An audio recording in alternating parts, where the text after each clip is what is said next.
Salutations, Utopians. The second of back-to-back Game 7s just concluding up right now, finishing up right now. Cleveland Cavaliers hosting Toronto. Pivotal Game 7, defining Game 7. The game was tied at 49 all. No Brandon Ingram today, and yet it was tied up at halftime. Start of the third, where a lot of championship teams like to strike. Uh, Immediately what comes to mind is those golden years with the Warriors dynasty. Even the Bulls were like that.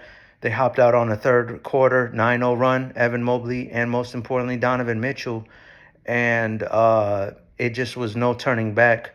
You got to tip your hat off, first of all, to the Toronto Raptors franchise. Since 2019, they've been in a tailspin. Kawhi leaving just, I guess, in 2020 or something like that. And, it's been a rebuild. Masai Ujiri, uh, heartfelt exit. Obviously, before leaving, having to trade Pascal Siakam, moving off OG Anunoby, bringing back hometown hero RJ Barrett, who hit a shot heard around the world in Game 6. Emmanuel Quickly, unfortunately, isn't available in this series at all. Brandon Ingram was not available for Game 7. Not too much to expect. The mere fact that they even were tied up at half is an accomplishment. I know there's no such thing as moral victories in pro sports, but to quote the great Kobe, but they definitely had something to hang their hat on. Coach Darko, in the 3 years he's been there, they had a 25 win season, 30 something odd win season, and now they're in the mid 40s, fifth seed in the East. Had a great summer league where they pushed for a championship. They had a great full court press going on. And speaking of summer league, with short notice and no Emmanuel Quickly, how about the emergence of Jamal Sheed and Jacoby Walters, second round pick, by the way? What a phenomenal output. Jacoby Walters really changed the trajectory of this series. It was looking really bad for the for the Raptors. And him and the backcourt of Jamal Sheed and really brought life back into this series. He absolutely was a game changer and keeping this this series alive to go to 7. But ultimately, you got to tip your hat off to these Cavaliers. Moving off of Garland, frustrations were growing. The franchise was panicking. It seemed to be a healthy move for both sides. It's championship or bust right now for the Cavs. At the bare minimum, they got to at least get to the finals. It's long overdue. And it's like they hear the whispers. You seeing, Jared Allen when Mitchell and Harden went to the bench. Jared Allen, when Mobley and Donovan Mitchell went to the bench, he looked like a generational big out there. Honestly, that was one of the best performances. We've had some great Game 7 performances today between Tobias Harris and now next game Jared Allen, who just did a phenomenal job at rim protecting, playing above the rim, just on the offensive end. I think in the third he had like 5 offensive rebounds or something very ludicrous. Honestly, that one quarter is better than a lot of bigs can do in 4.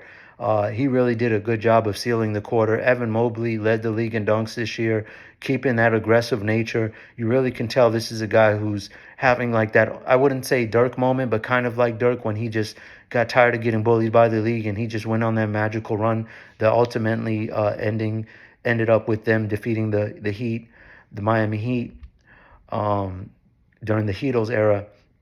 And so, it was a collective effort. Dean Wade has made a phenomenal series. Shout out to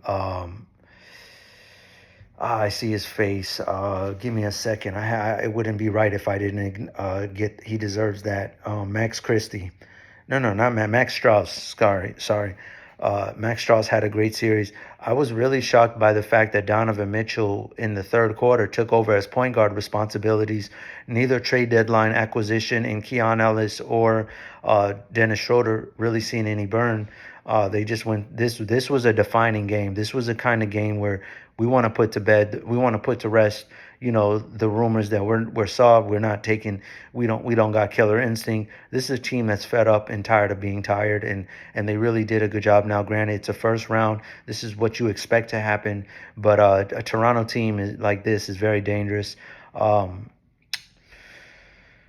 For the Raptors. I'm gonna be quite frank with you. This is one of those teams. They don't really need to get to be too active in this offseason.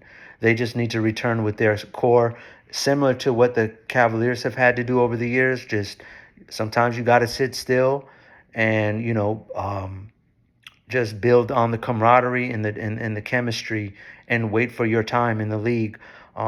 They got a great five. They have a great G League farm system over there. I know farm system is usually a baseball reference, but their development squad in the G League, they always find elite talent. I mean, they had Colin. I'm not even talking about their rookie Colin Broyles, who deserves all team select rookie selection this season. Hey, don't get it twisted. What other team was it that is deploying a rookie? VJ Edgecombe. VJ Edgecombe was the second pick in the draft. Colin Broyles is a late first round pick, and he's over here playing significant minutes in the postseason as well. Kudos to him. This was a very solid rookie class, excuse me. And Colin Broyles played his tail off. I just think all in all, the Raptors look very good this year, and considering it's been a 7-year hiatus from postseason action, you got a lot to be proud of if you're the fans. Ultimately, I think they just got to keep the core nucleus and grow together. Like that's just how it is. It's not their time yet, but this is a promising step in the right direction. Salute to them. I know it's not the most exotic thing. If you really want to nitpick and look at some stuff, perhaps they look to try to find a little more of an athletic option at the five. I do notice that despite being the league leading team in fast break points, Jake Potel, who last year had a great all-star caliber campaign, 20 and 10 type thing, this year really slowed them down. It really looked like it slowed them down, kind of like that first game back when Joel Embiid joined the Sixers before they kicked it into gear, but that unfortunately just never happened. It's not a good matchup uh for him, honestly, with the athleticism and length of Allen, and the sheer willpower that he had this series to really, silence the doubters, the critics. You could tell this was a series that he struggled even to guard Allen, who has no face-up game really for the most part. He had some real outbursts. He dropped 40-something odd points on Donovan Clingan post All-Star break, but in terms of just like face-up game that you had to respect, yet you'd oftentimes catch Potel out of position, over-leveraged, which was leading to penetrating drives from the Cavaliers' front line, whether it be Mobley or Allen. And don't get me wrong, I know they're a tough cover. Allen and Mobley were in the top 5 for dunks this season during the regular season, but there was no reason for him to constantly be overexposed. Inability to guard the pick and roll. This is a pick and roll league now. Guys like him, Zubac, they're going to struggle, I think, honestly, to stay in this league. Maybe Trayvon Brazile in the draft, if he falls to him. This is a team that really knows how to find prospects, though. So they're not gonna.